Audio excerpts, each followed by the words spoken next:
the end of your right to pursue happiness was where you harm somebody else. I still haven't done that. I still haven't harmed anybody. Is liberty dying where you live? Escape to Keene at freekeene.com. Gallo Court, all rise. Good afternoon. Please have a seat.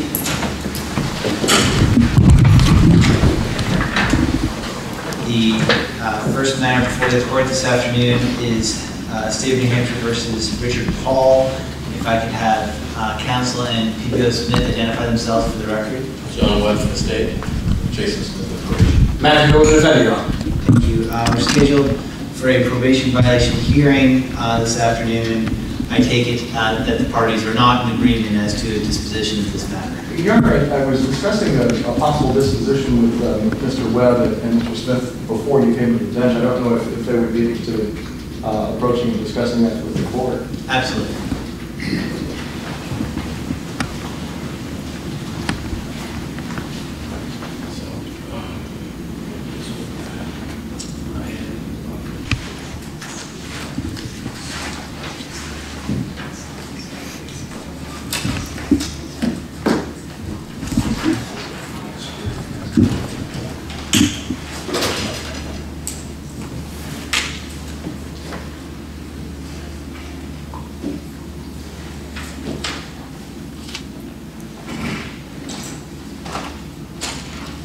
All right. Thank you. Please have a seat.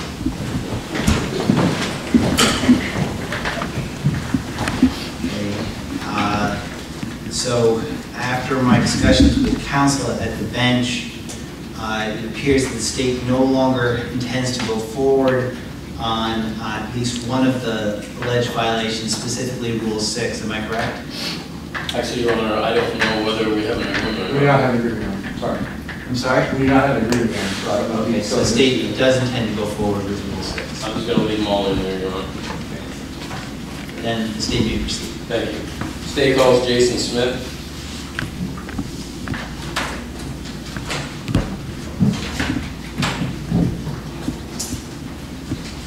Please remain standing or raise your right hand. You swear or affirm the testimony you're about to give will be the truth, the whole truth, and nothing but the truth under the penalties and pains of perjury. I do. Have a seat, please. State your name. Is Mr. Paul able to hear the proceeding? Yes, Your Honor. Thank you. Jason Smith, And what is your occupation? probation parole officer for the state of New Hampshire. How long have you been employed as a probation parole officer? I've been with the department for 18 years. Okay. Which office are you assigned to? The Keene field office. Who in the Keene field office has responsibility for supervising Richard Paul? I do. All right. Explain to the court, if you will, please, how you went about informing the defendant, Richard Paul, about the terms and conditions of his probation after he got out of the house arrest. I set up a meeting with Mr. Paul and I reviewed the standard terms of probation and any specific or special terms of probation. And I actually read the terms of probation to each person that I do rules with, so I can ensure that they understand the rules. You have the rules written down on a pre-printed form, is that how you do it? Yes. May I approach the witness? Yes. All right, I'm showing you a one-page document and just ask you if you recognize what that is. Yes. What is it? Those are the terms of Mr. Paul's probation that we reviewed. All right, and they indicate a date of December 20th, 2013. Is that the date you went over the rules with, Yes. with the defendant? Yes. Your Honor, I'd ask that this be entered as a full exhibit. Any objection? No objection. State's Exhibit 1 is a full exhibit.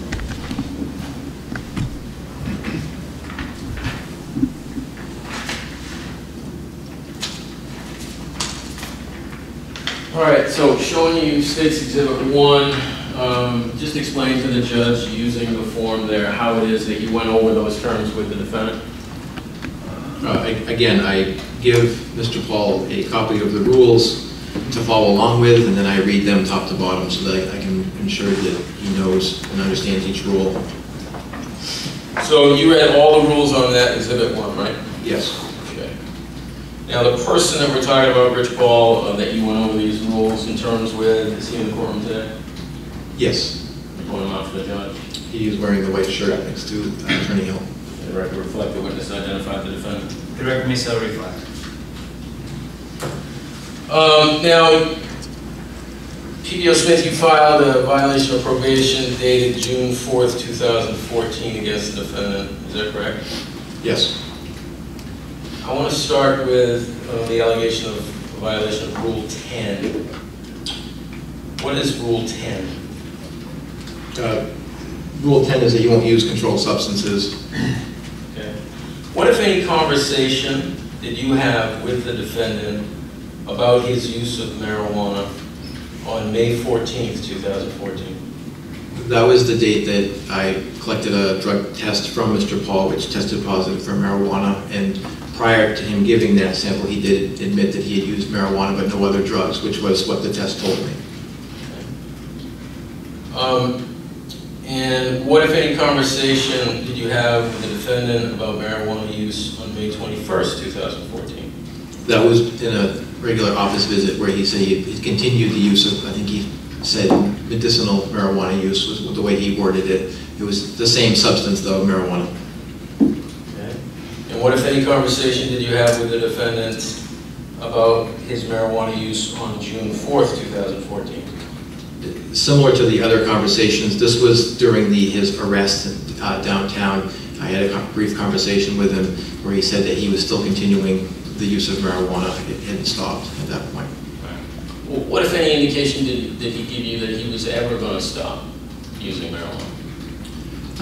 None. I think that we've had several conversations on this where he agrees that, or I guess he believes that he should be able to use marijuana, and that's what his belief is, and so I don't think that he's ever said he was going to stop.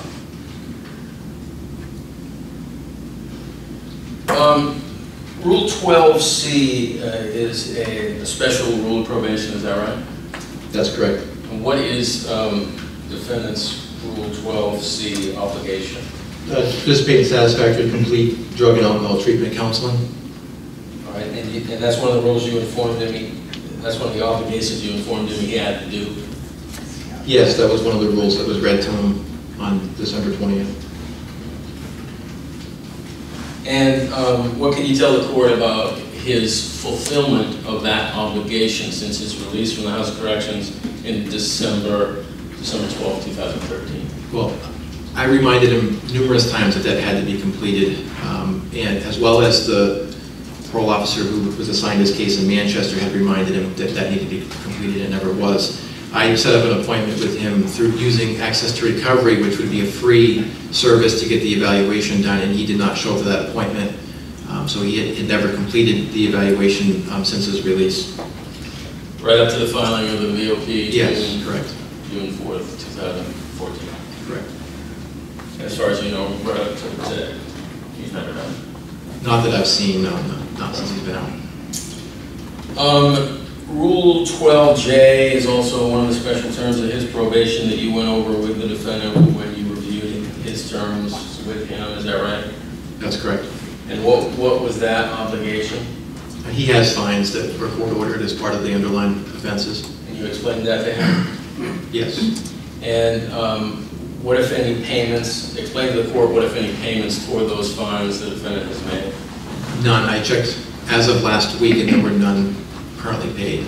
How do you go about doing that? How do you pay?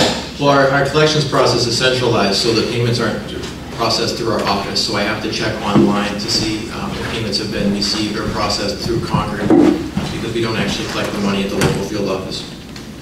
And so you checked online? Last week, yes, and there was no payments made as of then. Okay. Can you just tell the people who are talking back there that if they're going to talk, they're going to be removed? Apologize, I'm going to report from Carl. Okay, you delete. Sure. Please continue. Now, I want to draw your attention to the allegation of a Rule 6 violation. What is Rule 6? Not possess, receive, possess, control, or transport any weapon, explosive, or firearm, or any simulated weapon, explosive, or firearm. And also Rule 7, what is Rule 7? Give good conduct, obey all laws, and be arrest free.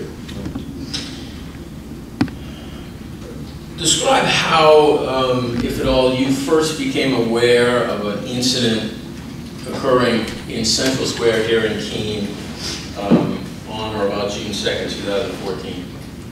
I believe it was first brought to my attention on the following day through an anonymous voicemail that said that there was an incident downtown that I should be taking a look at, which I was able to find the link to to a video off of Mr. Paul's Facebook page, which showed the merits or what had occurred the night before.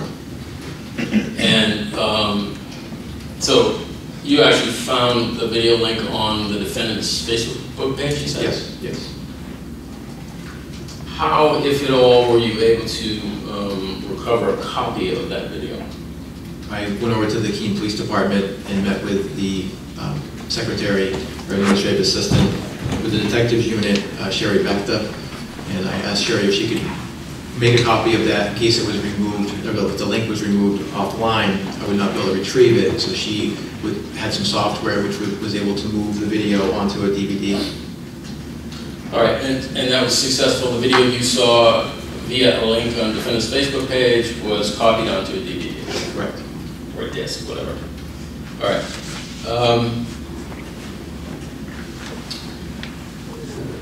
Were there any, what if any other corroboration did you get that this occurred on June 2nd, 2014? Was it just the tip or anything else? That was it. I mean, just that in the posts, he posted some things on Facebook about an incident occurring the night before and gave some thanks to some people that helped him during the incident. So it was just the information that was found online. Okay, on his Facebook page in conjunction with the video itself, which was labeled with that date, is that right? Yes. Do you have a copy of the video? Did you bring a copy with you? Yes.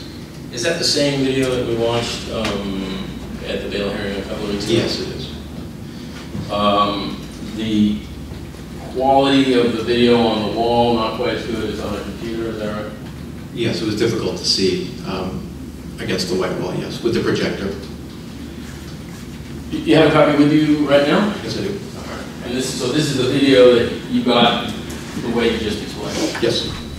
Move to enter this as exhibit number 2. There are objections to the addition of the video. I think that the foundation requires someone to say that this is in fact a fair and accurate representation of what occurred. I also think that without somebody to provide a descriptor of exactly what's happening off camera as well as on camera, it's not necessarily relevant to showing the whole picture of what happened. Your Honor, if I may, I would argue that Rule 11.01(b)(3) makes clear that the rules of evidence do not apply to violations of probation. And the rules that the defense cites are the 900 rules about authentication. The only, this goes to the weight, in other words. How much weight you give the evidence, it should be admissible, and then you decide how much weight it's worth. Objections overruled. I'm going to allow the evidence to be admitted at this hearing. Thank you.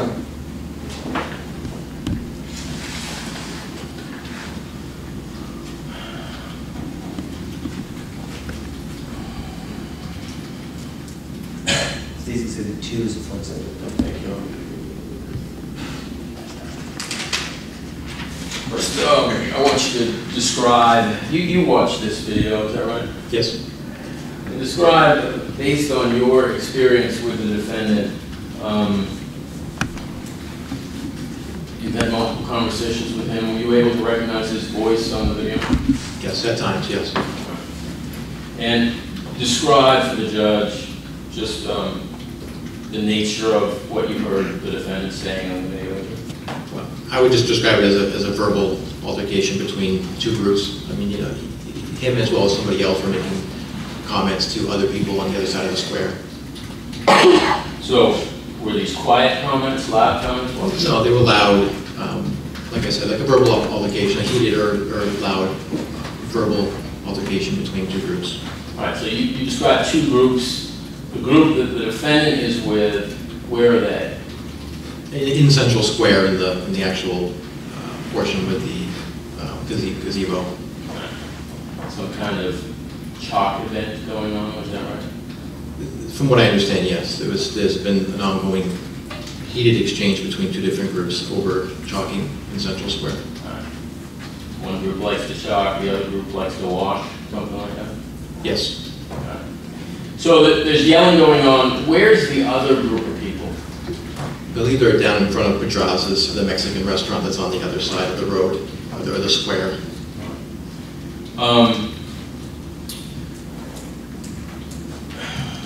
What, if anything, sort of triggered an altercation between these two groups? Well, I believe it was just derogatory remarks back and forth, but specifically to one gentleman who eventually took offense to the comments and came across the square. The comments that were made that triggered this other person to come across the square, those were not made by the defendant, actually, right? I don't believe they were. I believe it was another person that made the final comment that caused the gentleman to come across. And Your Honor, you're going to have to forgive my language here for a moment. The person not in the defendant's group across the square was saying, forgive my language, suck a dick, right? Correct. And then the gentleman that is with the defendant but not the defendant said, I'm sorry, I can't afford your services. Is that right? Yes. Which the person across the street, not in the defendant's group, took apparent offense to, right? Right. And then that group across the street near Pedraza has come across into the square. Is that Yes. Right? Yes. All right. So that's sort of the stage. What do you see in the video based on your experience with the defendant, recognizing his voice and his face and so forth? What did you see in the video from that point forward? Well, a brief altercation occurs that doesn't involve the defendant initially. I think there's someone gets hit. There's some bantering going on. Again, an altercation, and then the defendant steps forward with what I believe to be a club of some sort in his hand to try to ward off the person that was coming across the street. Okay. And there is no place in the video, in fairness, where the defendant hits anyone with that, right? No, there's nothing of that sort. But it is in his hand and appears to be used without hitting anyone, being held in kind of a weapon manner. Yes. Fair to say? Yes. All right.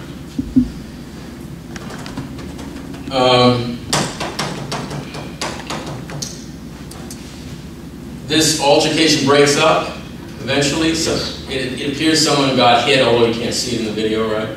Yes. All right. And then the groups, after a lot of yelling, would you say? Yes, fair amount. They break apart. All right. And then there's a fair amount of downtime in the video, and at the end you can hear the defendant say, "We could definitely use some backup as much as you can muster." Is that right? Yes, I recognize his voice making that comment, yes. All right.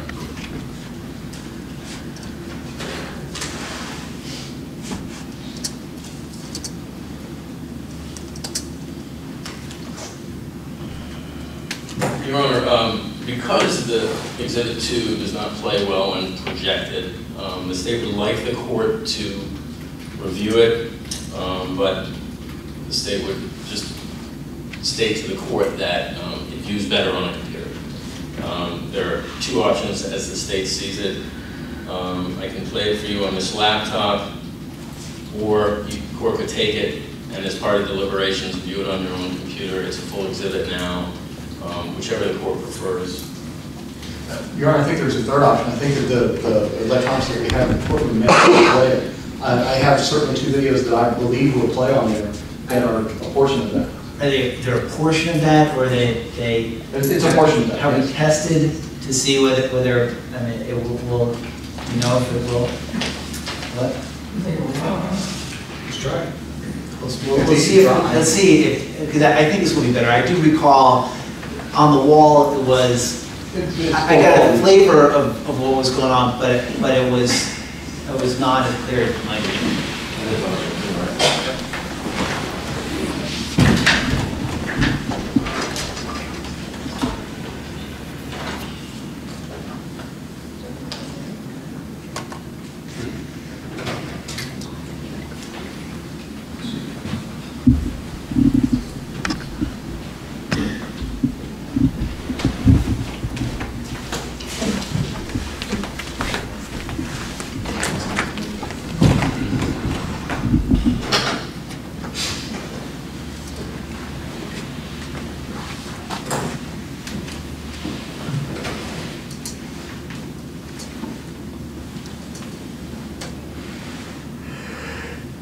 the still photos. It was just stills from the video. Can you move forward? She's another phone.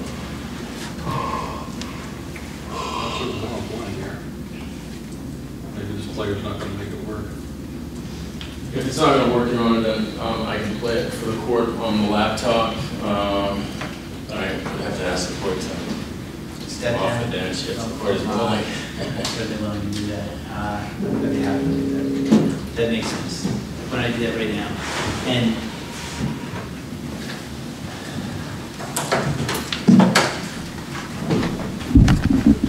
Your Honor, if I could just suggest that it returns to Mr. Paul. and not to me as absolutely, well. absolutely. We'll set it up so that Mr. Paul can see it as well.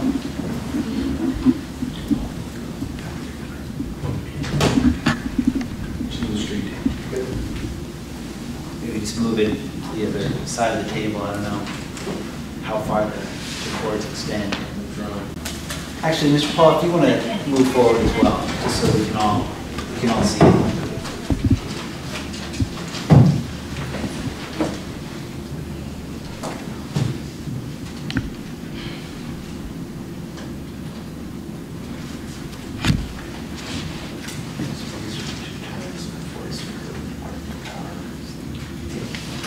Keep your voice down. I can't hear you speaking.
That's not a nice thing to say. I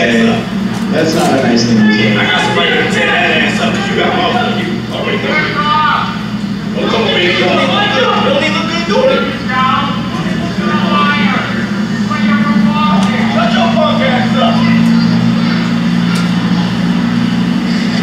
Light screen is one. Light your ass up. Make sure I'm talking about you. She's going to tear your ass off. Y'all videotape all that shit y'all on. I'll take your video camera. You will not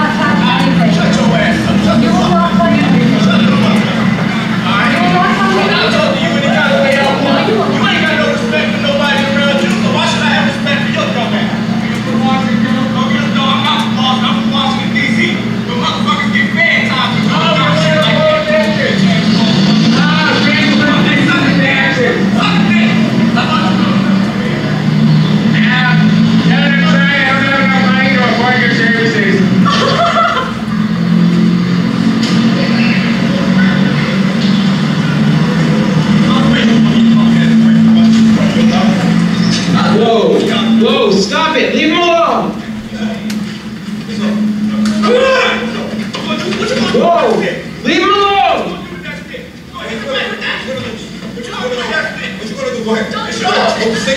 Everybody just back away, calm down!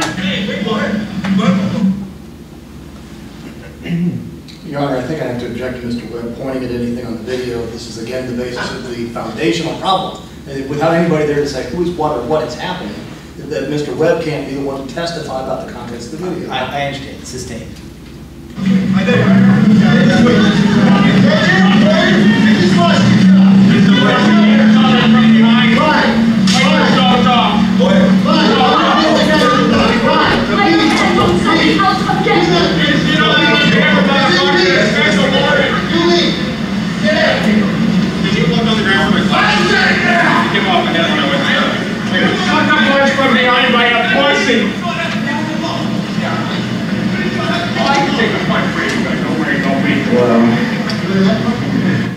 Your Honor, I think that's all that the state needs you to see. If you want to watch the whole thing, I'm happy to let you do so. Well, let me ask Mayhill, in terms of additional, is there a request of the defense to play any additional part of that right now?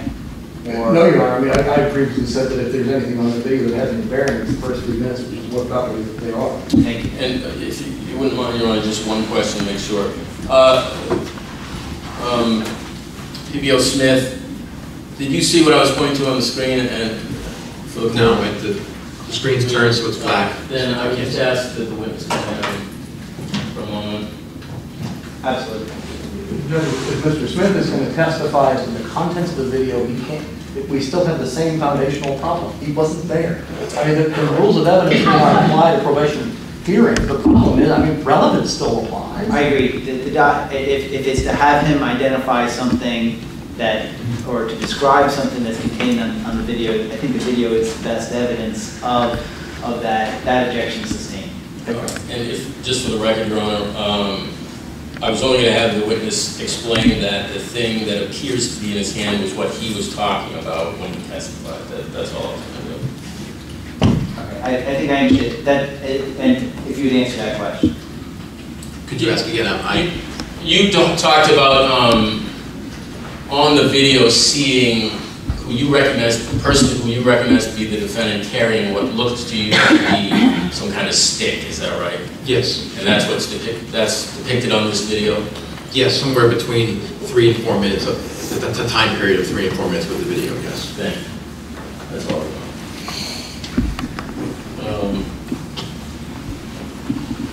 I have no further questions. Cross-examination. Thank you. First of all, Mr. Smith, absent the anonymous tip in this video, would you have filed the probation violation on Mr. Paul when moving forward? Not, even though there was other violations alleged, I would not have filed it had not the video come forward. The item that is depicting what you believe is Mr. Paul's hand, how heavy was it? I have no idea. How rigid was it? No idea. How lethal was it? I have no way of knowing that.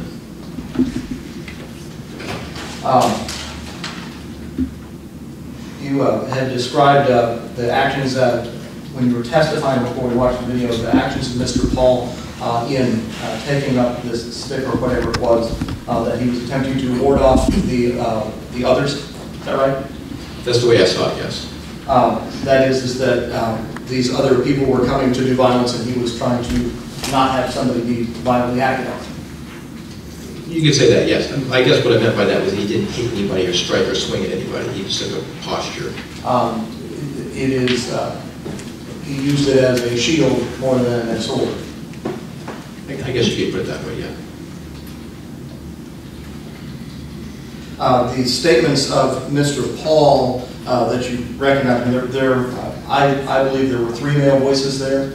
I believe that the only things that you're able to identify Mr. Paul as saying is, goodbye, Mr. Boston. Something like that? I believe there's a couple other lines that are in there. I don't have them memorized, but that I hear what I believe to be his voice, yes. He does not threaten to do violence against anyone?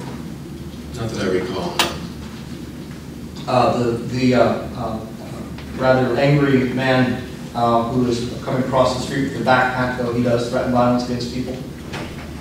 I believe so, yeah. One of the things that he threatens to do is take the video camera. Yes. And later on in the video, he actually does take the video camera. I believe, I can't tell. I think it's presumed that it was taken or knocked down, but I don't think I ever actually see him actually do that. Can you review that matter? We'll get there.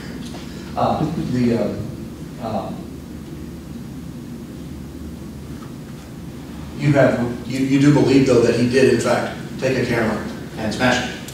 Yeah. And do you know that individual? No. Have you seen him before? No. Fair.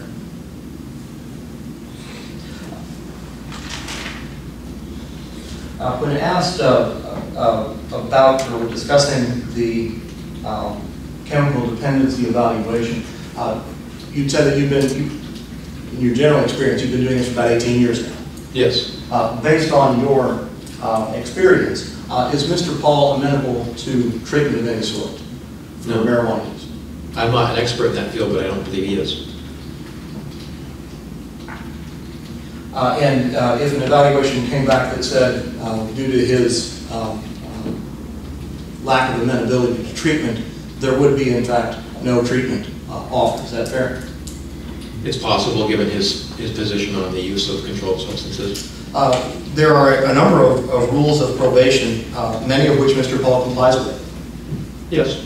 He reports when instructed. Correct. He has sought your permission before changing his residence, employment, or traveling out of state. Yes. There have been no arrests or questioning by law enforcement that he's notified you of, or have there been questioning incidents? Not that it was substantial. Nothing that would have risen to a violation. I mean, I will agree that short of the ones that were alleged in the violation, he had been compliant with the other terms of his probation. All the other rules he's followed then? Yes, that I'm aware of, yes. Is it, in fact, the violations that center around Mr. Paul's political views regarding the legalization of marijuana? The substance side of it, yes. He has described for you that he takes he consumes marijuana for medicinal purposes. Yes, that's what he tells me. And in fact, the laws of New Hampshire actually permit medical marijuana. I believe that they do, but I don't believe he has a prescription for the use of marijuana. If there's, I'm not overly familiar with the medical side of it.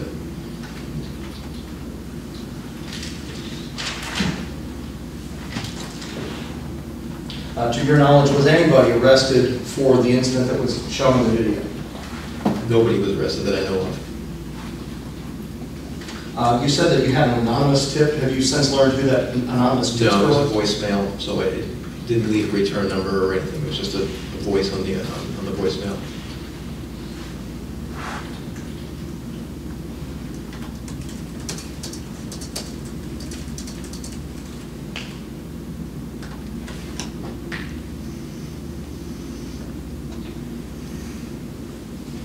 The actual violent acts that occurred on the square did not involve Mr. Paul?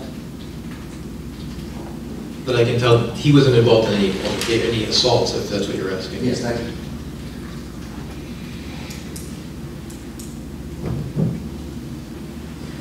When the angry man coming across the street in a backpack, he actually threatens a young lady there that, with, I believe his words were, tear that ass up.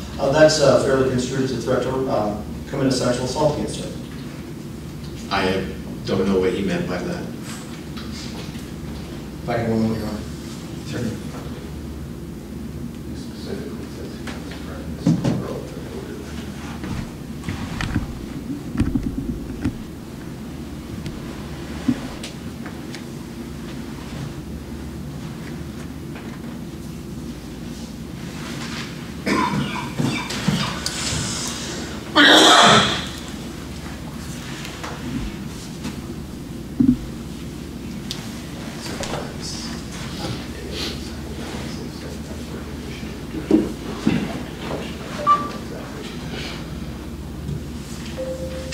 Excuse me.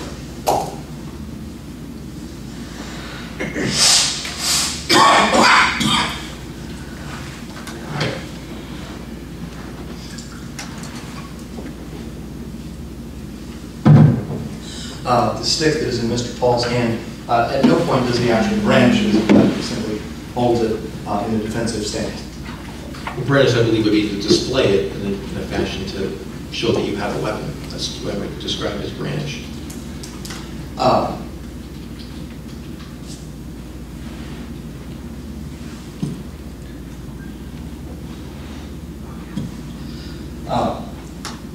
When somebody's on probation, they're still allowed the protections of the law for defense.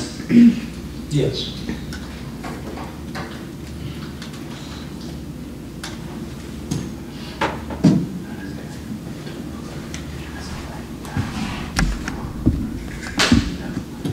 One more question. Thank you. Anything further from the state? Yes. At the beginning, when the gentleman who appears to have a bucket in his hand, before the altercation, the gentleman's carrying a bucket, and isn't it true that one of the things Mr. Paul says, do you recognize his voice to say, "Don't you want to stay and kick our asses"? That was Mr. Paul, right? There are comments made to that gentleman that are Mr. Paul, but I don't know them word for word. So, but in listening, if I listen to it again, I recognize his voice making comments to that gentleman specifically. Yes. Permission to play it again to see whether the witness identifies that as Mr. Paul, those words. Are you at that point that you want him to? Are you gonna have to listen to the whole thing, or just that portion? Just that portion. I just want to see if he recognizes the person who says, "Don't you want to stay and kick our asses?" Permission granted.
I believe that's his voice.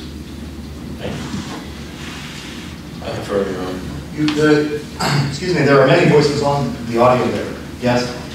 Yes. Are you familiar with any of the other people who might have been speaking on the town square that night? I think the only other voice that I would recognize would have been the cameraman's. Yes, but what I'm saying is that you don't know the voices of the other people on the video other than Mr. Ian? Yes, I believe I recognize his voice and Mr. Paul's, but the other gentleman I don't know. And you don't know if the words that Mr. Webb was just emphasizing were spoken by one of the other people? I believe that I'm 100% sure that it was Mr. Paul that made that comment. Nothing further. Thank you, may sit down. Does the state have any additional witnesses? No, thank you, Your Honor. Does the defense have any witnesses? I do, Your Honor. Oh, yes, yes. Your Honor, if I may... and we'll need also the video, just I just don't want to forget about that.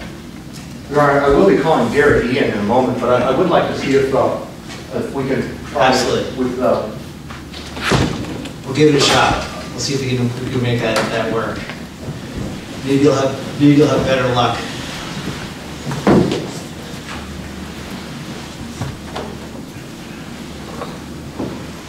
I take it Mr. Ian is going to offer testimony that would provide some foundation for that.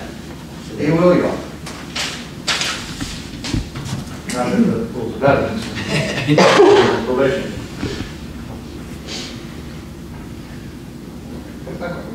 No, not really. This is what we're looking for.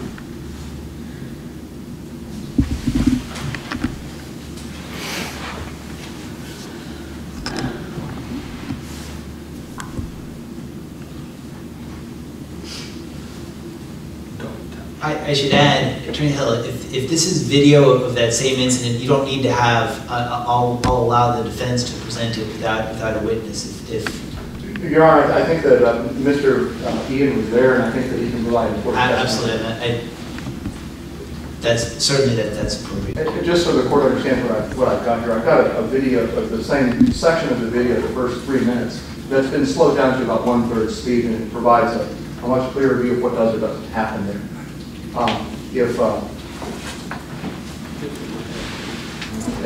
don't know if it's going to load on this machine or not. Probably not. It's a computer disk. But we do so well with Mr. Webb's. Hey, you're welcome to use mine. Your Honor, if I could go ahead and call Mr. Ian, I think Yeah, we can proceed, and perhaps I can offer that. I can play the video on my laptop as well if need be. Okay. With the court's permission? Absolutely, yes.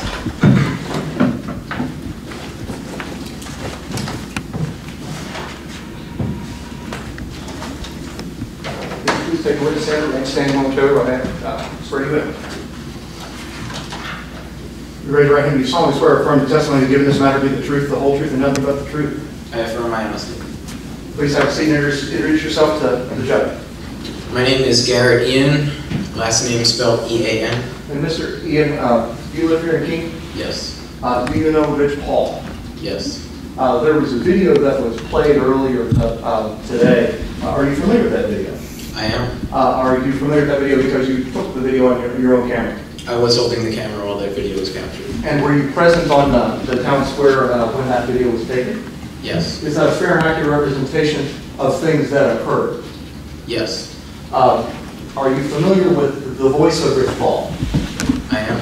Are you familiar with the voice of the other males that you hear talking on there, other than the man coming across the square?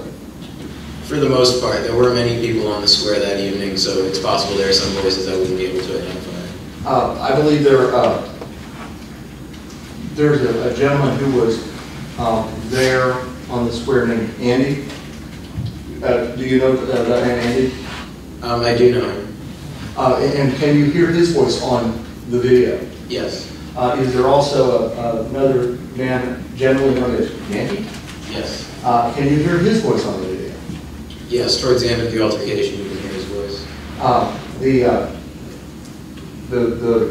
The statement,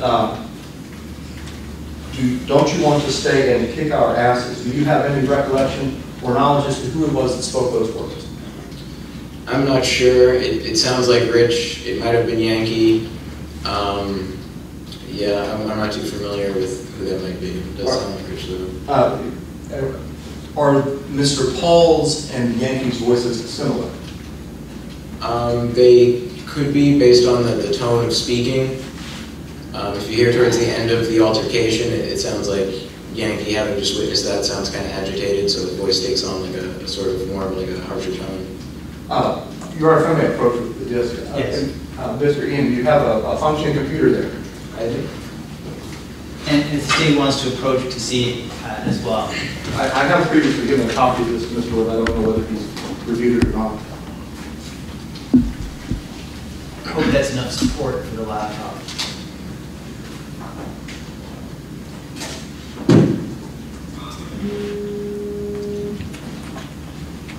Your Honor, there is no audio on this slowed down version.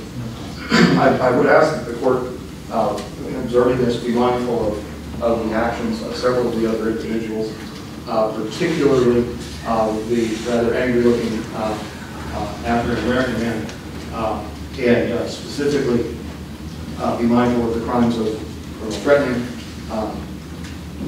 theft, unauthorized taking, tampering with physical evidence, and criminal mischief, and disorderly conduct, excuse me.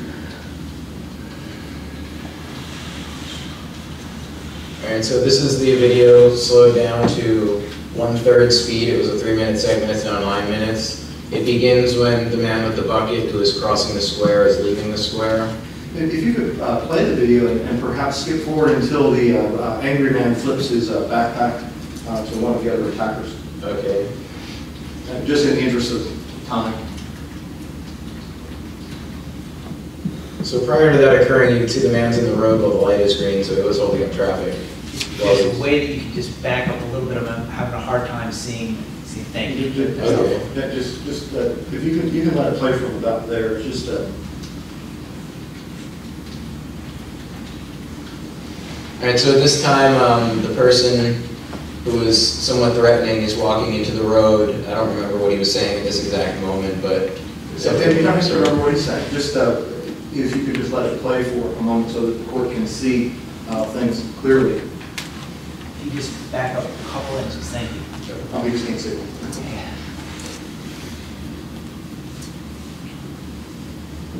So I noticed the man with the bucket continued to walk up north on the west side of the street there. And he was continuing to say things as well. He was yelling, "Get a job."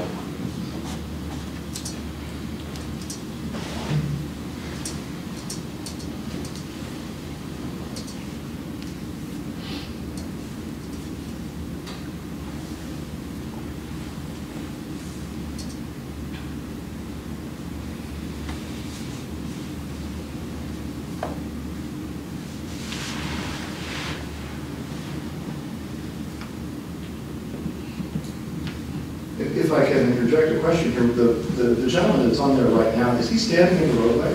It appears so, that he is standing in the lane closest to the square. I mean, you were there. Was he standing on the pavement? I didn't watch his feet. If you see, you can probably see right here that yes, he is in the road. You can see his feet moving, but.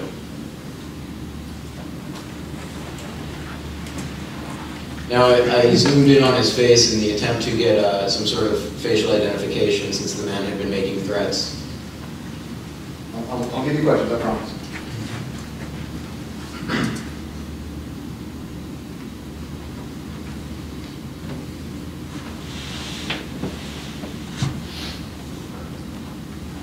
As this is going on, where is Mr. Paul? Mr. Paul is somewhere behind me at this time. Do you know how far away? I couldn't say. I wasn't really paying attention to him at the time.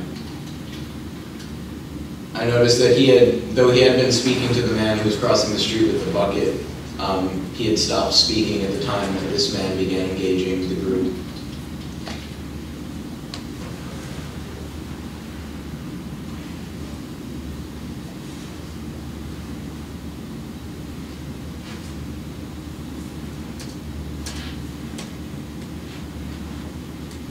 And this time the man was pointing at the camera and saying that he was going to take it.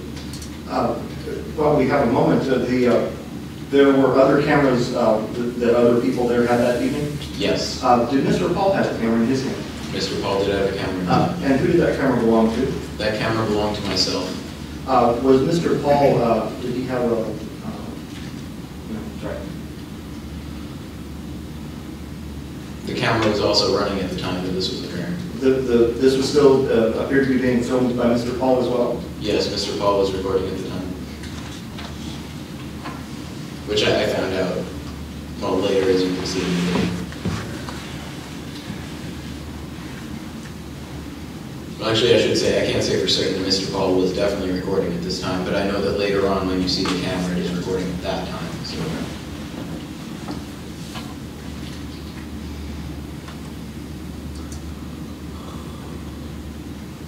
You know, there are obviously pains and benefits to slow motion. No.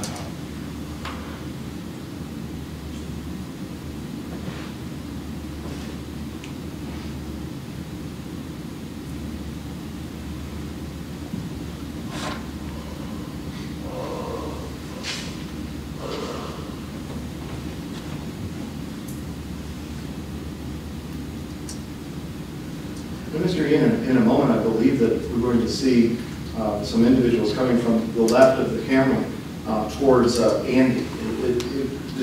Did you see those two individuals strike Andy? Andy was struck by two individuals in two separate movements. As this man, his name is Terry, is running across the street with another man, a person had come running from behind the square, from the other end of the square, and run up behind him. Now you can just see the last of maybe 3 quick shots he gets in behind him before moving away. It's about to come up on the left side of the screen. And you saw it? Yes, I observed that with my eyes, but not so much the camera. There's a couple here, one in pink and one in yellow. Did they appear to be particularly dismayed by the goings-on in the square? Right there is where you see that he had just been hit. They were observing. They seemed somewhat worried, of course. But were they unsettled? They didn't appear to react in any particular way. To be honest, I wasn't paying attention to them. Now at this time, it seems that the confrontation had just stopped after he'd been hit. But we're about to see this bald man on the left side of the screen approach and attack him again. So there he had just thrown swings, presumably unprovoked. Andy did not do anything to provoke that. So he was attacked twice, once from the back and once from the front, without provocation. Hey, Matt. And we can see Rich on the right side of the screen. As someone's approaching him, he's moving backwards, and you can see the camera is running on the ground. You see the screen is on. I'm sorry, you said that you could tell that the camera was rolling because the screen was on? Yes, it has a shut-off feature where if you don't do anything with about 30 seconds, the name of the camera was a Canon Vixia HFR 21, and it had a shut-off feature. If you close the screen open while you're recording, it will remain recording. So the fact that camera. I found out that it was smashed, presumed in the video. Someone pointed it out to me. Let me ask you a different question. Did someone pick it up? Yes. Is that Terry? Yes, Terry picks up the camera. Okay, and as you listen to this, the audio that goes along with this portion of the video, can you hear a crunching sound as Mr. Terry is right there? Yes, you can. Picking something up. In fact, I think in a moment you see him throw something, or maybe he's already thrown it, he's picking it up, the pieces right now. And do you understand, or do you know whether or not that was your camera? Yes, that was my camera. Thank you. You may stop the video now. As you were present there, did you see Mr. Paul act violently towards anyone? No. In fact, I would say that, as you see in the video, when people are approaching, he is actually moving away. Does he move to strike anyone? No. Does he do anything other than try to stop a violent attack? No.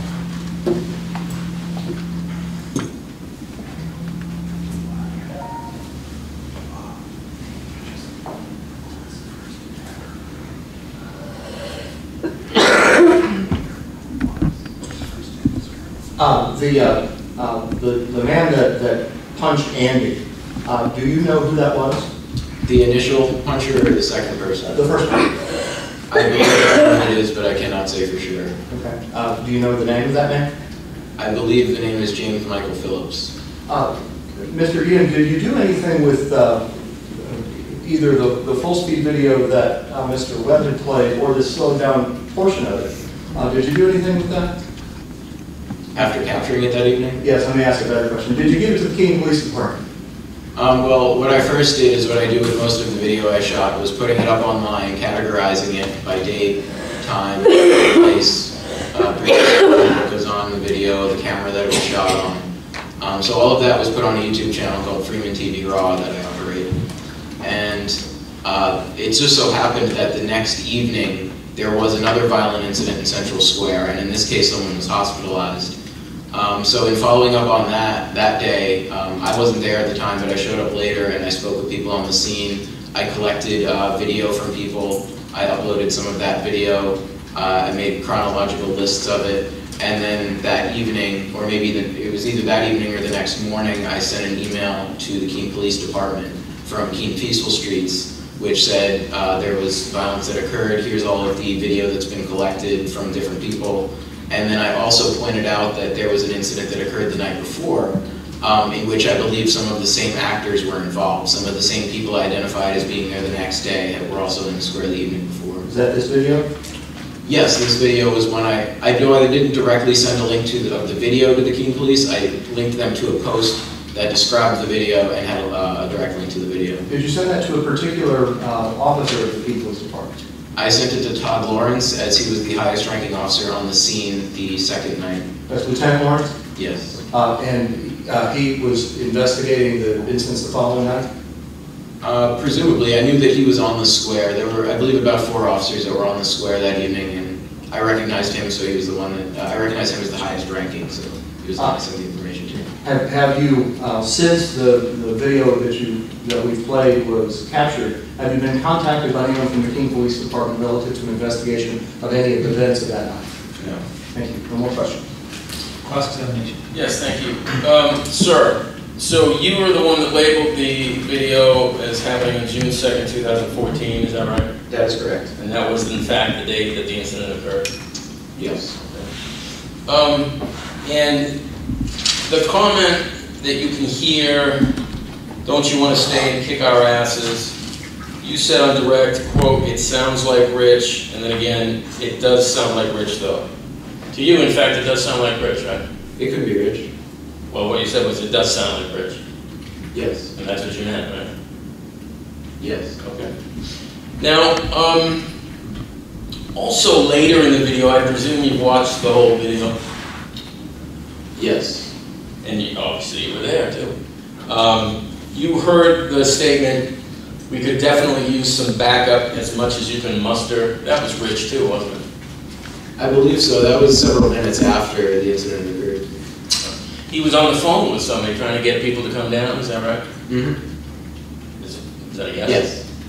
Right. So Rich had called someone, who did he call? I'm not sure. It might have been Ian Freeman. And he was trying to get him to send more people down as much as you can muster, right? Yes, the idea was that more people would make for a safer square. You were inside his head, you know what the idea was? Well, I think we all had a collective understanding that there was an issue with there's violence occurring, that there needs to be more peaceful people, and I'd say specifically cameras around. All right. The defendant was holding something in his right hand as we went through that video, and it wasn't styrofoam, it wasn't flowers, it was a stick, wasn't it? Well, I suppose stick would be a rudimentary way of defining it. I believe it was a monopod.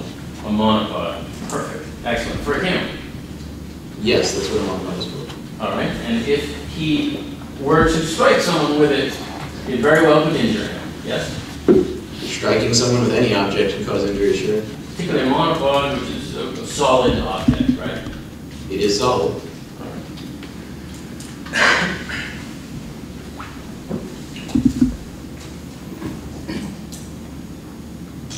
You said about that couple that was standing right near the incident, quote, they seemed somewhat worried. Sure. Because they did in fact seem somewhat worried, right? I'd imagine anyone witnessing that would be somewhat troubled by it. Okay.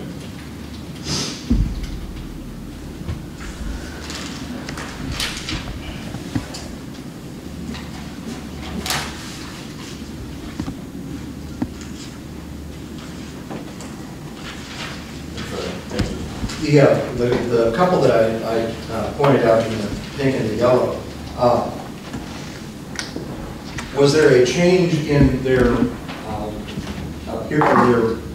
apparent view of the situation when it became violent?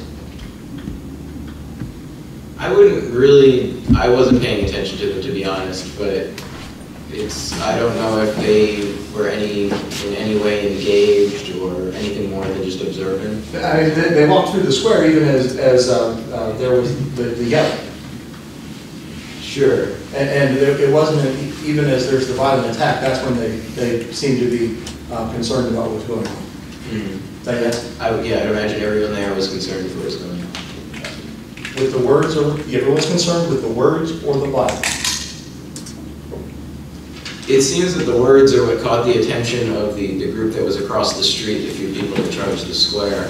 I honestly don't know if the other people that were in the square were bothered or upset by the words at all. Actually, just a few more here. Roughly. Where do you live, by the way? I live here in Keene. Where? Leverett Street. Okay. After, you're pretty close to the defendant, or know him pretty well? I've known the defendant for some time. That's sort of relative, so a couple of years, or? A few years. So you had a substantial amount of contact with him after he got out of jail this last time, is that right? Sure, I see him often. And can you give a rough estimate of how many times you've seen him smoke marijuana? Since he got out. I'm sorry, if I could object to the question. I don't know if he means, if Mr. Webb means 2 weeks ago, or if he means almost a year ago. After he got out of jail in December 2013 to today, roughly how many times have you seen him smoke marijuana? I won't hold you to an exact number, of course. Yeah, I don't know if you can put a number on that because, you know, Mr. Paul is a civil disobedience activist, so there's many times that there'll be gatherings in the square, people will be consuming either cannabis or tobacco or, you know, different products, and I don't really make a point to ask what people are actually consuming. I know, but let's limit it just to those times where you know he was smoking marijuana, because I assume you can recognize marijuana when you smell it? I would be able to, sure. All right. Let's limit it to those number of times when you actually knew he was smoking marijuana because you could smell it. Roughly, how many times did the defendant smoke marijuana between when he got out and today? Well, I don't know if I could put a number on it. Give us an estimate. Ballpark. Range. I don't know. Well, I guess maybe like when he first got out, it was more frequent. I haven't really seen it recently. Okay. But I know since he's been, you know, taken in for the probation violation, I don't believe I've seen it since then. Well, right, since so he's only been out in a very short time, a couple of weeks. I'm not talking about those 2 weeks. We can set those aside. Just from when he got out in December 2013 till when he went in on the VOP in June of 2014, you saw him smoke marijuana a lot, yes? Well, a lot sounds like a relative term. Which is why I asked for a range. So if you can give us a range, that'd be great. I imagine that the defendant is a daily user. I believe he's open about it. All right. Nothing further, thank you. No more. Thank you. You may sit down. Did you want to mark the... I would. If you could give us this, Mr. Ian. Mr. Ian, if you just remove the disc and give it to Mr. Hill. I don't know if it's been... It has been marked. It has not, Your Honor. I would ask that if you marked it, admitted as the defendant's exhibit A. Absolutely. Defense exhibit A is a full exhibit. Can we go down to the computers?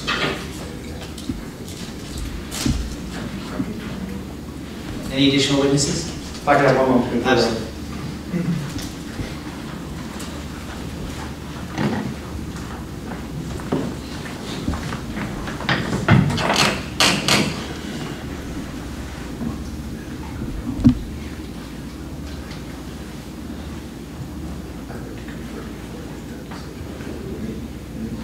Your Honor, could we have a short recess in this Paul and visit about the propriety testimony? Okay, let me just say for the record that had the clerk's office confer with counsel, we originally set this for the morning, recognizing that it was going to take a fair amount of time. After the clerk's office conferred with counsel, we moved it to the afternoon, thinking that there would be an adequate time. I want to make sure that Attorney Hill has sufficient time to confer with Mr. Paul, but we could have started this earlier if I had known that it was going to take this long. Your Honor, I think that it's a short conversation Mr. Paul and I have. I see it's 3 o'clock. The question is whether he will testify. I understand. It's a consequential decision. I'm going to give you a few minutes to talk to him about that. And just so the course where I still think we're nailing it. Before 4. We'll take a short recess. Thank you. All right.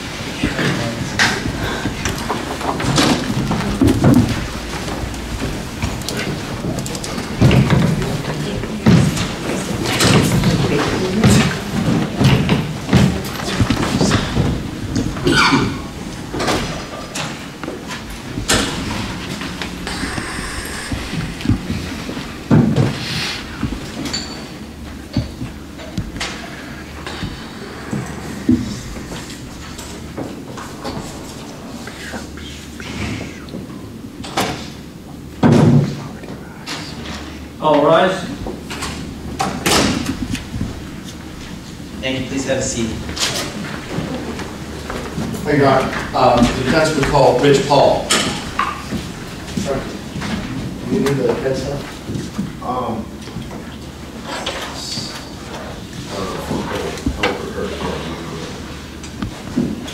Give it a shot. You remain standing for a moment. Please raise your right hand. You solemnly swear or affirm the testimony you'll give this matter will be the truth, the whole truth, and nothing but the truth. I affirm. Thank you. Please have a seat and introduce yourself to the court. Please introduce yourself to the court. My name is Rich Paul. I'm a marijuana legalization activist in Keene, New Hampshire, and also a fundraiser for the New Hampshire Jury Association. Thank you. And you spell Paul P-A-U-L? I do. Rich, I want to address a few things specifically about, let's start with June the 2nd on Central Square. Were you there that evening? I was. Why did you go there that evening? I went there because I'd gotten a call from Andy, otherwise known as Screw the Cat, who had been out there with Yankee, otherwise known as Matthew Obashan, and they had been chalking on the square, and people had been out there washing it off, which is no big deal, but also he said that one of the people who had been out there threatening, or had been out there washing, also had threatened him, and that was the person that I refer to as Mr. Boston or Boston Strong on the tape. And he asked me to come out with a camera and to record what was going on. So I grabbed a camera, I grabbed a monopod, and he actually came to the Keene Activist Center and picked me up, and we rode out there. Did you go there with any intent of engaging in tumultuous or violent conduct? No. Was there any agreement amongst you or any others to go to the square and engage in tumultuous or violent conduct? No. When you were at or in the Central Square, did you chalk on the sidewalk? I think I chalked a little bit over, actually across the street where Mr. Strong was sitting. I'm going to continue referring to him as Mr. Strong because I have no idea what else to call him. That's okay. Where he was sitting originally, I went and filmed as Andy chalked a little bit, and then I went ahead and chalked a little bit. Did you, the video, you had a video camera with you? I did. Who did that belong to? That belonged to Mr. Garrity. Have you seen the video that was played earlier? Oh yeah. Do you appear in that video? I do.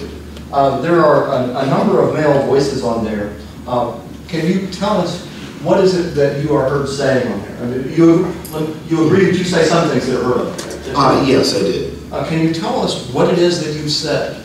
The places where I really recognized my voice were saying, "Don't go, Mr. Strong, we miss you." And later or actually it might have been Mr. Boston, and then later as the gentleman crossed the street, I said, "Okay, see you later, Mr. Boston, don't forget to park the car on Harvard Yard," which, you know, it's a joke I make with people from Boston, including some of my best friends who are from Boston. There's a later point in the video where, do you actually make a phone call from the town square? I do. And who are you calling? I'm calling Ian Freeman. And what was the purpose of that call? The purpose of that call was to get more people out on the square, and specifically peaceful people.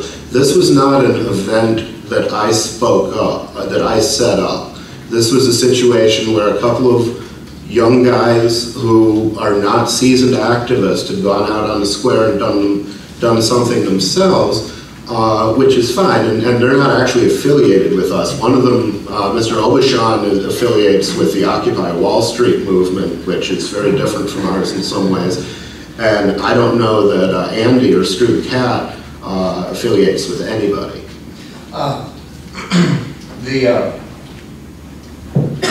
When the angry man came across the street, and the other 2 men attacked Andy, where were you as they came out to attack? I seem to remember that I was much farther to the right on the square, and I was trying to zoom in on the license plate of the guy who was getting in his car. So I didn't become aware that there was any other confrontation going on until I saw the backpack fly. I saw that there was an African-American gentleman over there talking to Mariah, but I couldn't hear them. And so I wasn't really aware that there was a fight brewing until I saw his backpack fly, and I thought, well, I'm going to censor what I thought. I thought, holy shoot,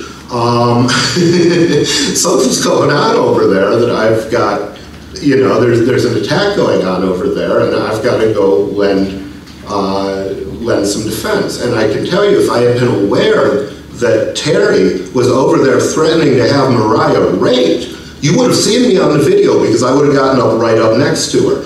I was unaware that that was going on. Once you realized that there was something going on, when you seen the backpack fly, what did you do? I had leaned the monopod up against a light post earlier so that I could have one hand for the camera, and also I was trying to send text messages at the same time. And so I went back to by the light post. I deposited the camera and phone there because I didn't have time to deal with them. I picked up the monopod and I proceeded toward the battle. And why did you do this? Well, because I didn't want to see any more violence occur. I mean, we're not out there to do violence. That's not our purpose. That's not our place. We're not out there to make enemies. We're out there to make friends. Were you holding the object in your hand on the square? Was I holding the object? I was holding it as soon as I put down my camera and phone, or Garrett's camera and my phone, and picked it up. I did hold it after that. Why were you displaying that? I wanted to assert that nobody was going to get past me to harm the people with me. And was anybody? Did the violent encounter end when you stood there? Yeah, basically it did. The fact that I had that stick distracted the attention of the perpetrators away from the victim and to the Good Samaritan. Did you advance on anybody in a threatening manner? No. Did you swing that stick in any way? I did not. Was your purpose in holding that object to use it as a shield or a sword?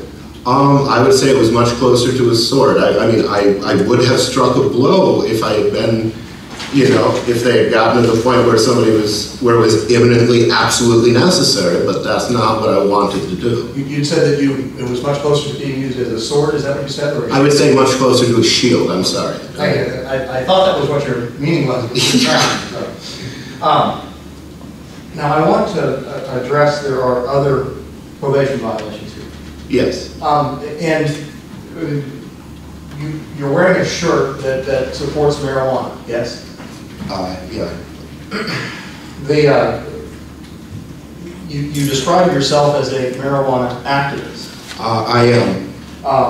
From the time that you were released from the Cheshire County House of Corrections in December of last year until you were arrested in June, did you consume marijuana? I did. Were you truthful with your probation officer about your use of marijuana? I was. Did you, in fact, provide urine samples that tested positive for marijuana metabolite? Yes. Since you were released from the House of Corrections about 2 weeks ago, have you also seen your probation officer? I have. Have you provided urine samples to them? I have. Were those tests positive or negative? They were negative. Have you consumed marijuana since you were released from the House of Corrections about 2 weeks ago? Yes.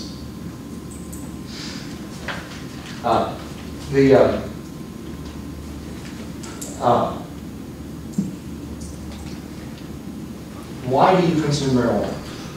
I consume marijuana for a number of reasons. Partially it is medicinal. I suffer from depression, from anxiety, and from post-traumatic stress disorder from the death of my wife. and we were not, for the record, legally married. That's one of the reasons. I also consume marijuana because I am a marijuana activist. You said that you consume it because of depression. Have you been diagnosed with depression? I have been prescribed antidepressants in the past. Have you ever been in a state that allowed prescription marijuana where you saw a prescription? I have not. Well, the one state that I've been in that allowed marijuana was New Hampshire, but yet the prescriptions apparently are made of unobtainium because you can't get one. Does the consumption of marijuana relieve your depression? It does.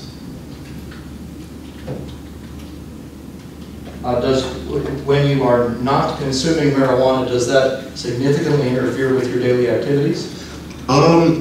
It interferes with them. I find that I'm not my lovable self when I'm not consuming marijuana. I tend to be more irritable, more anxious.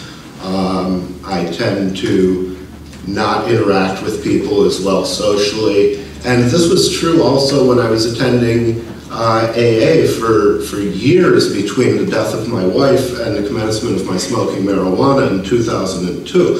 I gave AA the good college shot from my 15th year in AA to my 22nd year in AA. I was miserable. And when I decided to start smoking weed again, what I really thought was going to happen was that my life would go into a tailspin, and then I'd be able to go back to AA with, you know, this new lease on life that happens when you first get sober. The problem is it didn't work out that way. The tailspin didn't come. All of a sudden, I start smoking weed, and I'm able to find a woman that wants to date me for the first time since Julie died, because I'm not just all the time, you know, or just sad all the time. And people can actually see who I am when I smoke weed. And I like me better when I smoke weed. Is it therapeutic then? Absolutely.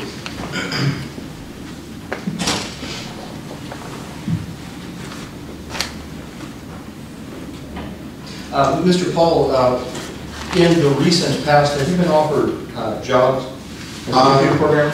Yes, if you count the one that came, that I haven't told you about, that came today, I've been offered 3 jobs programming now. Can you tell the court where those, where the location of those jobs are? Let's see, one in Keene, and it's a shortish contract, one in Grafton, which is a shortish contract, and then I've also been offered a long-term contract in Maine.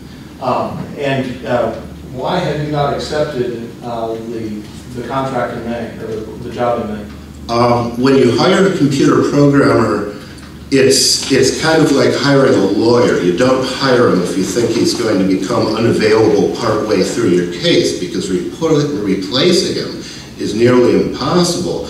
So, although this particular person who runs a medical marijuana dispensary probably would have hired me and taken the risk, I did not feel comfortable taking a job where I might have to say to the client any week, I'm sorry, my probation officer has decided that, you know, this is too many, well, basically, I'm sorry, my probation's been violated and I can't come to work anymore. You're going to have to find somebody else to finish the job.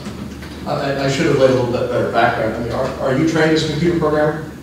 Yes. And have you practiced that as a profession for a number of years in the past? Yes, I have, about 15 years.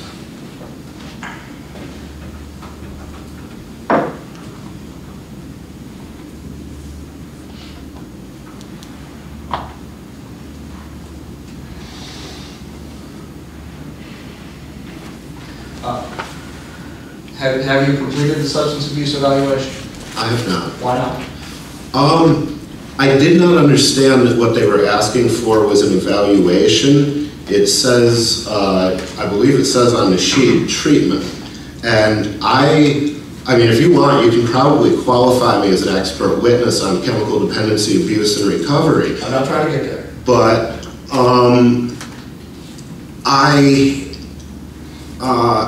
I know that if you're going through chemical dependency treatment, that in order to successfully complete that, you have to say, yes, I'm addicted to my drug of choice.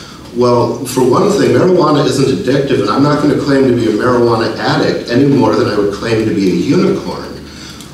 Beyond that, you know, to say that I was a marijuana addict when I've been making the argument for years that marijuana should be legalized, and one of the reasons I give for that is that it's not addictive, would force me to betray everything that I've done up to this point, and I've put my life into my activism. I mean, you can't say I'm not dedicated to my cause. I've gone to jail for it. I've moved from a middle-class existence to barely scraping by as an activist for it. Mr. Paul, just a few basic things. Are you able to feed yourself on a daily basis, provide for your own food? Yes. Are you able to put clothes on your back? Yes. A roof over your head? Indeed. Do you maintain reasonable positive relationships with your family? Yes. And with your friends? Yes. Thank you, Larry. Nothing further. Cross-examination. Mr. Paul, your sentencing back in December, last year, 2013, after it was June, you called yourself an anarchist. You're still an anarchist? Let me qualify that a little bit. I'm an anarchist in theory. I believe that the best possible arrangement of society would be one without any government at all. But for the time being, there aren't enough anarchists to sustain such a society. So until we've done a great deal more outreach and education, I would be satisfied if we could get the government cut back to fit within the Constitution. If you guys would play with your own by your own rules, you probably wouldn't be the biggest problem in my life. I understand, but you yourself are an anarchist, right? I believe that the best arrangement of society is one without any government at all. You see, in a free market, you can pick and choose what agency you buy your protection services from. It doesn't have to be from a monopoly government. And that means that if I had a situation in the square like this on December 2nd, and I said, okay, you have these obviously aggressive guys threatening to have people raped, physically assaulting people, stealing cameras, destroying property, and your protection service went out there and they arrested the guy who tried to break up the fight without hurting anybody, then I would take my business elsewhere. And I would not do business. I would go and hire a different defense agency. Under a monopoly situation, I'm not free to do that. I have to keep buying my protection services from you, even though you do nothing to protect me. Now, so let me just ask it this way then. At your sentencing last year, you did call yourself an anarchist, yes? Oh, for the third time, I did. Now, the person in the video who says, don't you want to stay and kick our asses, is you. I don't believe it so. I believe that was Andy. And the reason is because the man never said that he would kick our asses in my presence. He said that before I got there. So I have no reason to parrot his threat. You're denying it was you? Or are you just not sure?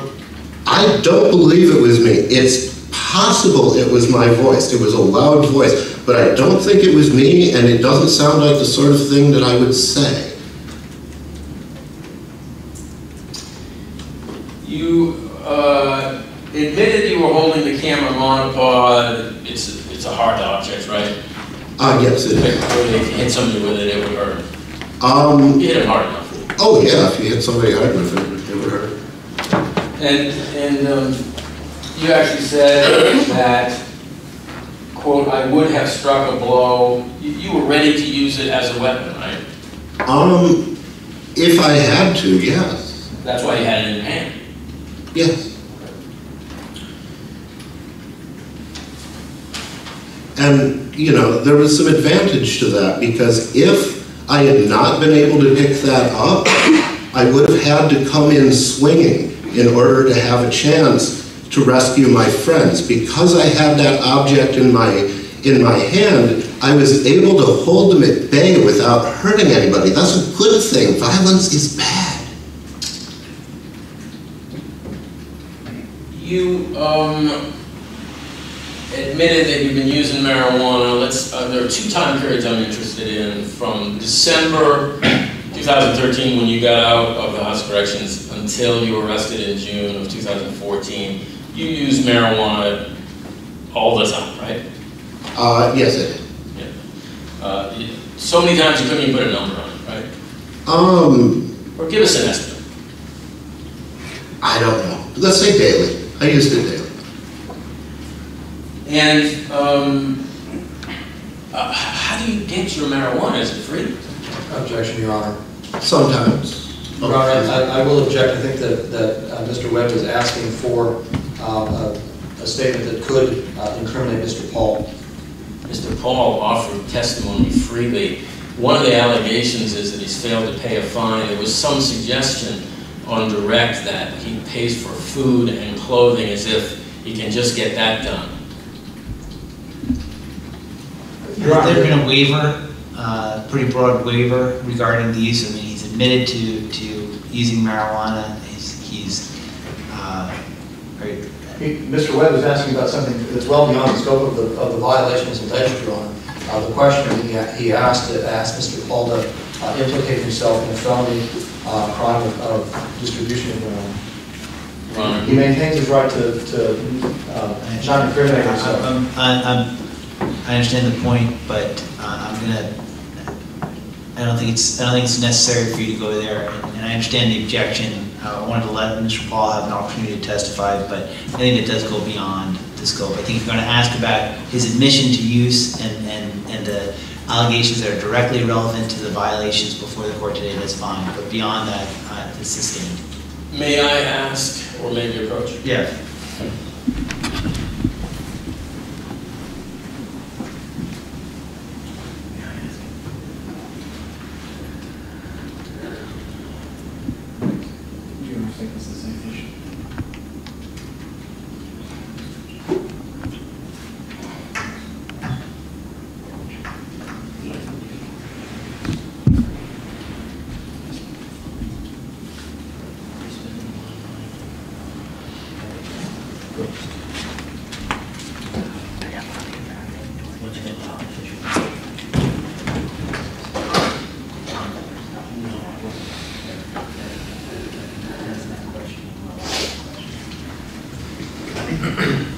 Your Honor, if I may stand on my prior Yes, objection. absolutely. So you have spent, sometimes marijuana is free, but you have also spent money to obtain the marijuana. At times. And the second time period is after you got out just a couple of weeks ago, you used marijuana still, even though it was a bail condition that you still used marijuana. I did. About how many times? Daily again? Just yesterday, after the drug test. I wanted to get through the drug test to illustrate that the choice was up to me. I'm not an addict.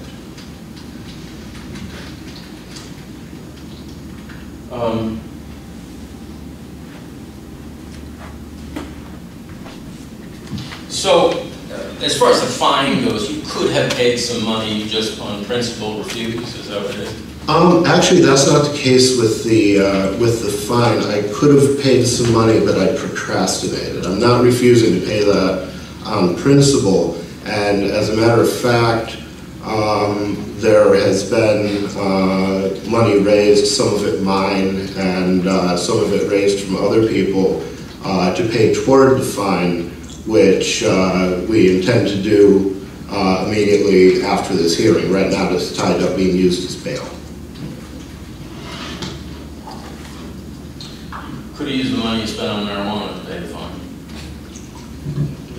I could have, but it was a matter of procrastination, and I just didn't get to it. I had been given the sheet that had the address that you had to contact, and I had misplaced it. The other thing is, I moved several times while I was on probation. I moved Keene to Manchester, and then I moved Manchester to Keene. So each time you do that, you're reporting to someone else. You have different conditions. So basically, I needed to get with Mr. Smith here and get the paperwork in order to start sending the fine money in, and I had not gotten to it. Had there not been this incident on Central Square that caused this violation arrest, I would have gotten it taken care of. I certainly knew it was something that needed to be done. May we approach from? Yes.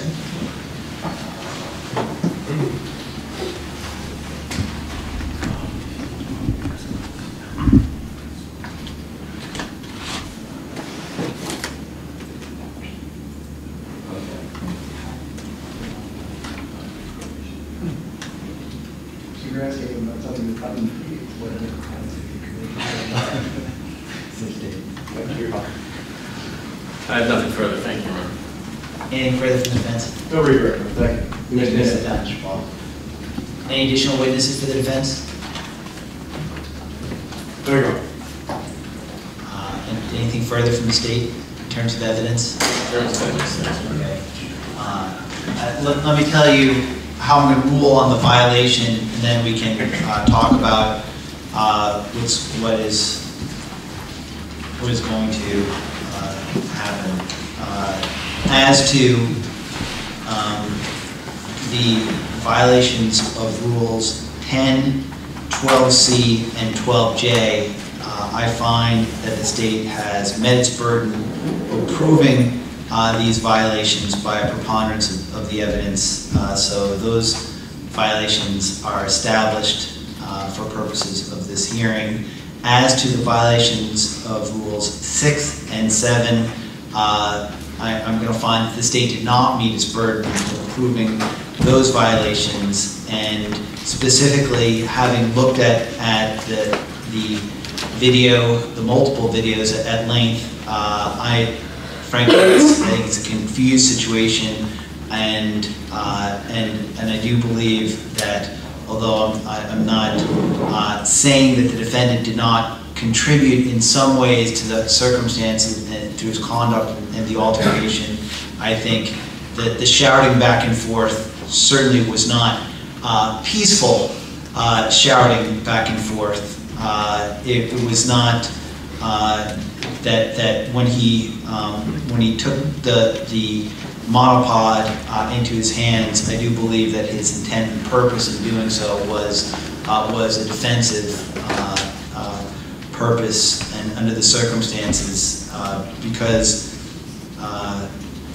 based on the video evidence and the other evidence that's presented, I find the state has not met its burden with respect to the violations of rules 6 and 7, which brings us to really the question, having now found the violations of rules 10, 12C, and 12J, what the sentence is going to be for this violation of probation, and I'll first hear from the state, I'll hear from PPO Smith on this, and I'll hear from the defense in terms of the recommended sentence.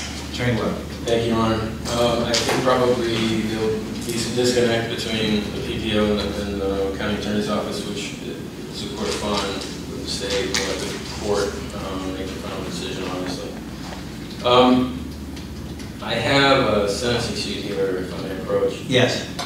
And it's actually blank with respect to the amount of time the House corrected.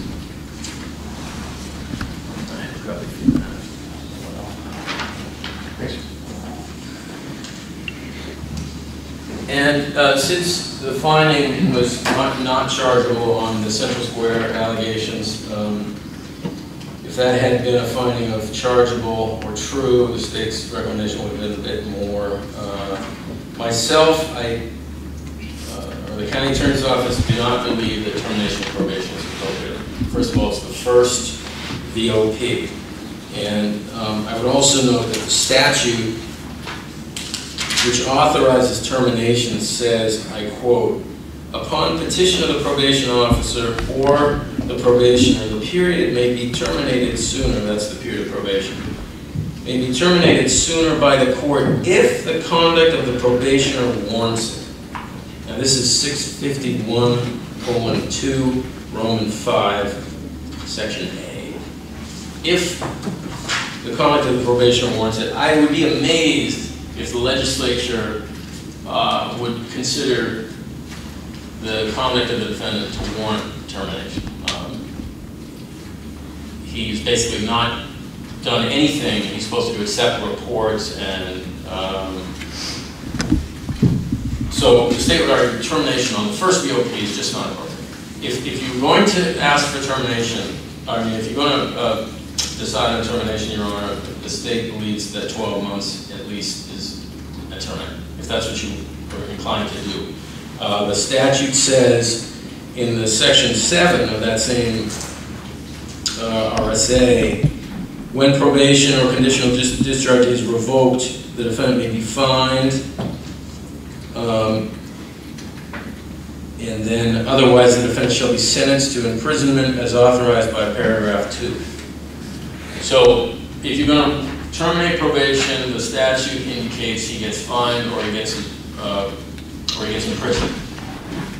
I'm not going to try to say prison means state prison. I think you could send him to the House of Corrections. That amounts to the same thing. But if you're going to terminate, Your Honor, the state would argue that it should be 12 months. He was, after all, convicted of 5 felonies, and he does have a record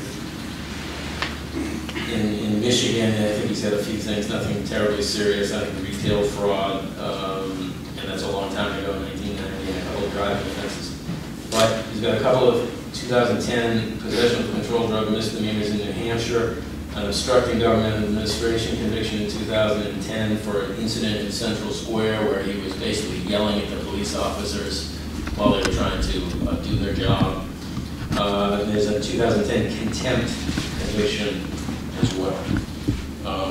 But all that said, the state's not recommending termination. I think since you entered finding on the weapon, which I totally respect, I think something like 90 days stand, pretrial credit, and with probation stayed during incarceration, and that's on that sentencing sheet. And with respect to that, by the way, probation being stayed during incarceration, I think that is actually mandated by statute, and that's in 651:3. 651:3, Section 2 says, if a court determines that the defendant violated the conditions of his probation or conditional discharge, but reinstates the probation or discharge, the period between the date of the violation and the date of restoration is not computed as part of the period of probation. So I think that's statutory, actually. But in practice, I think unless it's in the order, they don't do that. Maybe P.K.O. Smith can correct me if I'm wrong. But, so that's why the state is asking that probation be stayed during incarceration. And actually getting a little benefit because he was out a couple of weeks. I think the statute would require it to be stayed during those 2 weeks even, between the date of the violation. But, and then all prior orders non-inconsistent shall remain in full force and effect so that he stays on probation. It's his first violation. I think 90 days with a pretrial with continued probation would be enough. PBS. Yes, Your Honor. I think the appropriate sanction in this case is 6 months, stand committed to terminate probation. Quite frankly, Mr. Paul is not suitable for community supervision given his beliefs that he has, and I've spoken with Mr. Paul about this, so there's nothing that's just a surprise here. He's not going to comply with the terms of probation, specifically surrounding use of controlled drugs. The drug testing has been called to question and whether or not that I could remove that from the terms. Given his views, given his activism, given how he stands and what he believes in, I just don't see this being a healthy marriage with probation. And I think that it's going to be tying up resources that we have very limited of to deal with somebody who does not want to comply with the terms and has openly said he doesn't want to comply with certain terms of probation. We have 500 people roughly on probation in this county, and there's 4 of us that supervise 500 people. we're doing a lot with a little. And to have someone drawing resources that we know is not going to comply and is not going to be in compliance, I just think is wasteful for our purpose. I understand the state's position, so I'm sensitive to everybody's position here. I just think that we're spinning our wheels with Mr. Paul. I think that a stand committed time, terminate probation would be the logical solution for this case. If he chooses to get out and commit further criminal activity, he gets rearrested, he has two 1.5 to 3 year sentences suspended for the next 6 years that could be imposed. So he has a healthy hammer over his head to keep him straight. If the state finds out that he's commits a new crime, motions to impose can be filed. So he's not walking out where he has no leverage to be compliant. I just don't think he's going to comply with the other terms of his probation, which I think, again, is not going to be a healthy situation with us, given our resources and given his needs, and where we could be putting our time and effort into other people that want the services or need the services and will take advantage of those services. I just think that 6 months and terminate, again, he does have a lot of underlying felonies, I understand that, but given what he's been found true of here today, and taking into consideration they did 12 months up front on this case, I think 6 months is appropriate. Thank you, Your Honor. Your Honor, I think first of all, so that the court understands where we are going with the court's findings, we accept the findings. We are proposing that the court sentence Mr. Paul to 3 months in the House of Corrections with his pretrial credit to terminate probation. Your Honor, I have a number of rationale for that. And I start with the powers and duties of probation officers. This 504-A:12 Roman 2 says that the PBO's role is to assist the probationers in establishing law-abiding lives. Mr. Paul, save for his use of marijuana, does so. We know that he has complied with the other rules of probation that do not implicate the use and advocacy that he so strongly believes in. That is clearly a reason for the courts to terminate his probation. I also find myself reminded of the issues that the courts often see with our drug people, people that participate in that program. We undertake the drug court process so that the people are maintaining lawful lives, but also so that they have positive relationships with their family and friends, that they are able to provide for their needs without doing acts of violence towards others. Mr. Paul provides for all his needs without committing acts of violence, the crime of theft or robbery or anything, burglary or anything like that he's alleged to participate in. It is that that gives us a sufficient reason to say that the benefits of probation are not there. I think I have to now turn to the gauge that we have to measure the punishment on. I think when I asked the court to review the video in slow motion because of the dynamics there, but the plain truth is that the Terry Yeager, he commits several crimes there. He's committing disorderly conduct by interfering with flow of traffic. That's clearly a violation of disorderly conduct. He commits the crime of theft by picking up the running camera. He commits the crime of destruction of physical evidence and criminal mischief by destroying it and then throwing it away across the street. There are the acts of violence against Andy where he is struck several times. The state has decided that even though they have this information, that they will not pursue any criminal sanction against those individuals for their actions, which are plain. When we consider that these acts of violence towards the persons and property of the others on the Central Square that night, the appropriate gauge is to say that if that warrants no sanction, then surely the consumption of a plant by Mr. Paul in his home to alleviate his depression does not warrant significant sanction. Your Honor, I've enjoyed talking with Mr. Paul about the depth of his beliefs. In particular, one of the things that I think we can use also as a gauge here is when Part 1, Article 10 of our Constitution talks about the citizens have the right of revolution. If the Constitution were to permit a person to take up arms against an unjust government, certainly the private consumption of a plant as an act of civil disobedience is not something that should be so harshly sanctioned by the court. As the court is well aware, our Constitution also reflects that the purposes of punishment are to reform and not exterminate.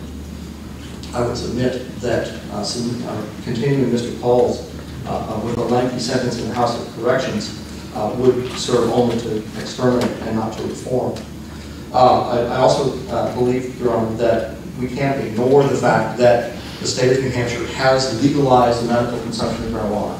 The process is not completed. That is that the state has not authorized the dispensaries and the issuance of the registry cards or registry IDs, such that Mr. Paul could lawfully possess and consume marijuana. The end result here, Your Honor, is that a just sentence, a fair sentence for Mr. Paul is what I have proposed. That is that he be sanctioned with 90 days in the House of Corrections. As Mr. Webb has pointed out, the court should do that and terminate his probation thereafter. Mr. Paul, is there anything that you'd like to say? If you're going to say anything, you have to stand. I haven't given you a hard time about not standing when I enter the courtroom, but if you're going to address the court, you have to stand. Okay. Appreciate that. Yeah.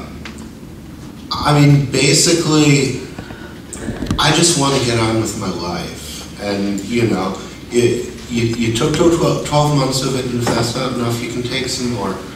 But the probation thing is, you know, it's not a good way to live. You know, if I hadn't been on probation, then I at least could have taken a break from civil disobedience by going to Colorado, because civil disobedience is tiring, and I'm tired. But I can't just stand down and say, oh no, don't do it to me, do it to somebody else. If you're going to do it to somebody, you might as well do it to me, you know. But, you know, I would rather get on with my life as soon as possible and have this not be an issue and be able to make commitments to an employer and know that I will be able to stick with those commitments. Because otherwise it's not fair to them, it's not fair to me. I'd like to visit my parents, you know.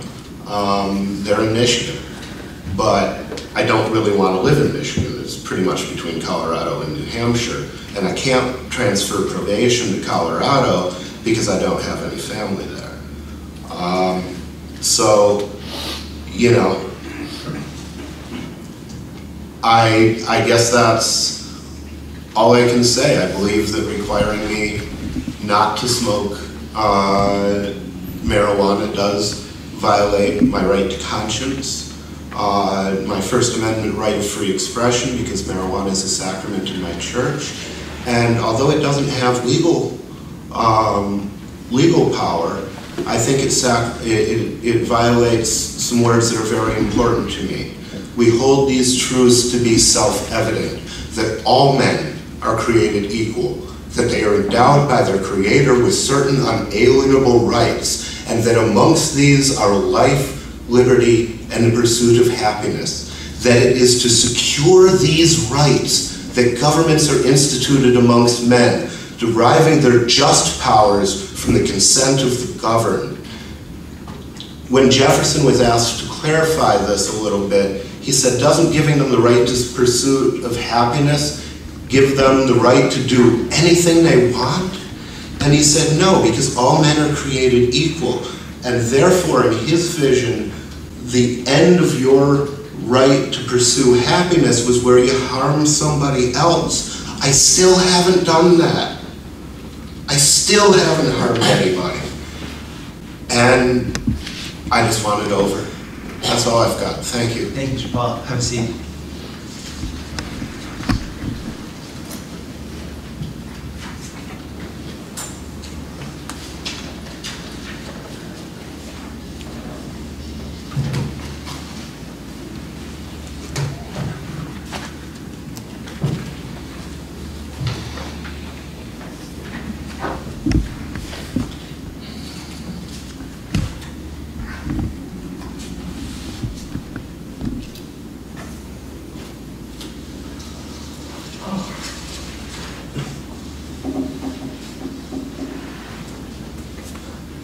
Okay, Mr. Paul, you can stand here. You don't have to if you don't want to.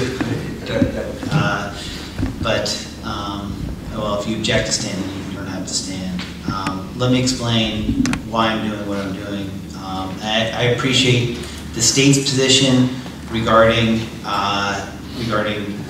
termination on a first violation. I agree it's extremely rare, and I don't lightly do it because there was a reason why I had a period of probation as part of the initial sentencing, and it's because I felt that under the circumstances, I wanted to give Mr. Paul an opportunity after his period of incarceration to see if he could comply with the rules and conditions of probation and otherwise be law-abiding. And I agree that in many respects, Mr. Paul has. And I frankly spent a lot of time, both the trial and afterwards, with Mr. Paul. I don't think Mr. Paul is a particularly dangerous person, and I accept that he sincerely believes the things that he holds dear, and I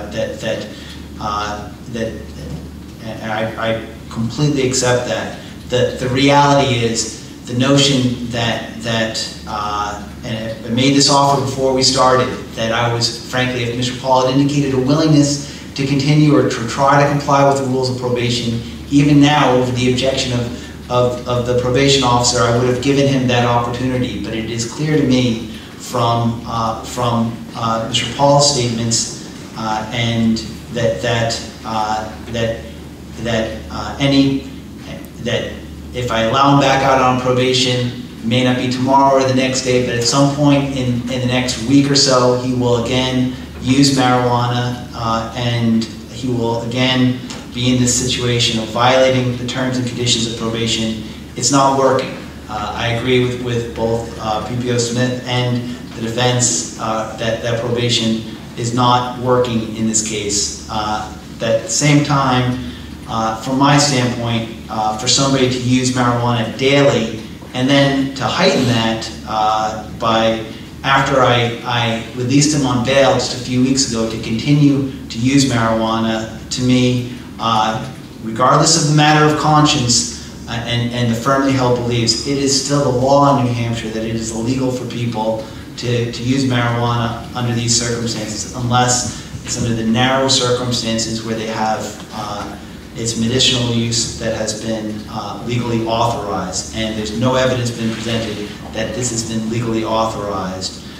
So in my view, there needs to be a consequence for, frankly, the notion that the rules do not apply, the laws do not apply, repeatedly ignoring and doing what he thought was right, and his choice to continue to use marijuana. I accept his statement that he's not addicted to it, so I accept it also that this is a choice that he has made to repeatedly violate the laws of the state of New Hampshire after his release on probation.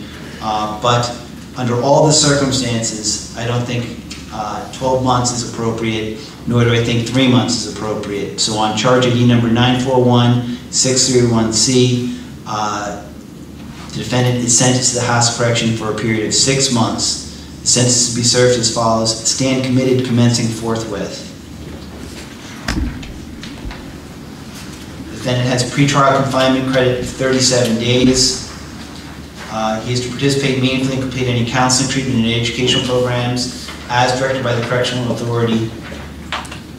He is ordered to be of good behavior and comply with all terms of the sentence. His probation is terminated. All prior orders not inconsistent herewith remain in full force and effect. Anything further from either the state or the defense? No, you're right. Thank you. Love you, Rich. Love you, Rich. Love you, Rich. There you go. See you in the visiting room. See you in 3 months. Yeah. Hey, could you get in touch with Celeste in Manchester? I've still got some stuff that her. I don't know if I know her. Okay. I know her. Okay, Karen will do it.